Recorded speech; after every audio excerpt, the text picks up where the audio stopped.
বিকেলবেলা আমি তেলে ভাজা বা ফাস্টফুড এরকম টাইপের খাবারের দিকে খুব মন চায়। তো আমি আজকে এখন সন্ধ্যেতে বানাবো, এখনও সন্ধ্যে হয়নি অবশ্য, রেডি করছি সব কিছু।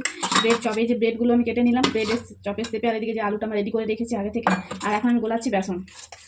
তো চলো তেল গরম হতে দিই। তেল গরম হয়ে গেছে, এবার আমি একটা একটা করে ভেজে নেবো। চলো,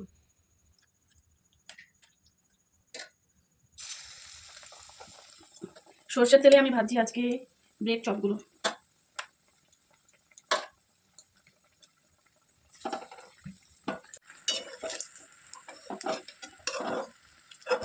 ব্রেড চপ ভাজা কমপ্লিট, এবার ভাজছি আলুর চপ।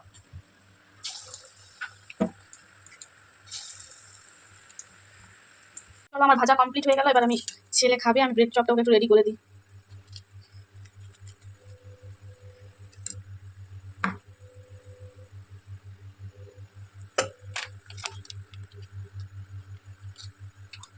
আজকে সন্ধ্যের তেলে ভাজা আমার রেডি।